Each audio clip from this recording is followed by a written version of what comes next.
ہم نے یہ بات پڑھی ہوگی کہ مدینہ منورہ کے اندر جو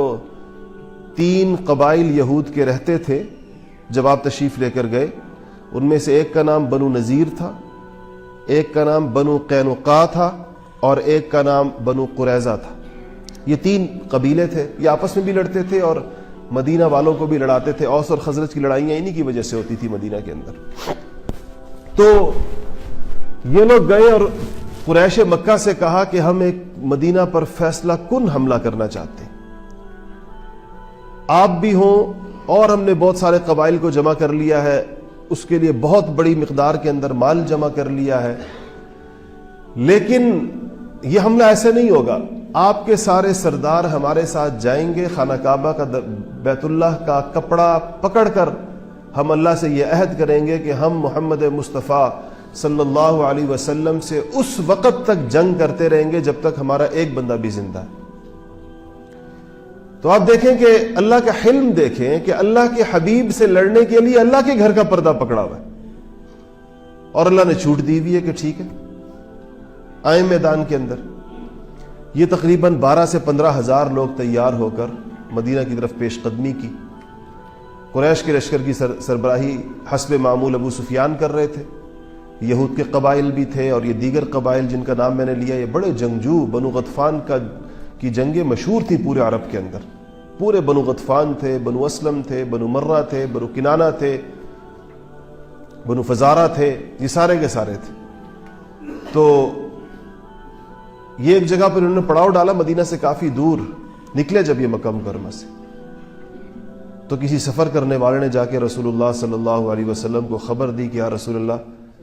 مدینہ کی تاریخ کا سب سے بڑا حملہ مدینہ پر ہونے والا ہے، اتنے مشرکین کبھی اکٹھے ہو کر نہیں آئے، یہ 15,000 کی تعداد کے اندر بنو نذیر کے یہود قریش کو اور دیگر عرب قبائل کو اکٹھا کر کے لا رہے ہیں۔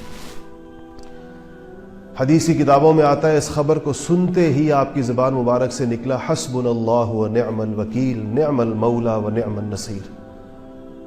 کہ بہترین کارساز ہے ہمارا رب، بہترین کام کرنے والا ہے، بہترین ساتھ دینے والا ہے، نعم المولا ہے اور نعم النصیر ہے، بہترین مدد کرنے والا ہے۔ پہلا کام یہاں سیرت نگاروں نے لکھا ہے، محدثین نے اپنی تفصیلات کے اندر لکھا ہے کہ جب بھی انسان کو کوئی ایسی خبر ملے جو اس کے حق میں بہتر نہ ہو، جس سے اس کو خوف محسوس ہو، جس سے اسے کوئی خطرہ محسوس ہو، تو اگر اس کی زبان کے اوپر یہ کلمات جاری ہو جائیں کہ حسبنا اللہ و نعم الوکیل، نعم المولا و نعم النصیر، تو اللہ تعالیٰ اس سے اس کی ضرور حفاظت فرمائیں گے۔ جمال الوجود بذكر الإله وتصفو الحياة بنور هدى، جمال الوجود بذكر الإله وتصفو الحياة بنور هدى، وتطلب نفس له طاعة ويبلغ سعد إلى منتهى، فؤاد شغوف إلى ربه أحب رضاه أحب لقاه، يظل يجيء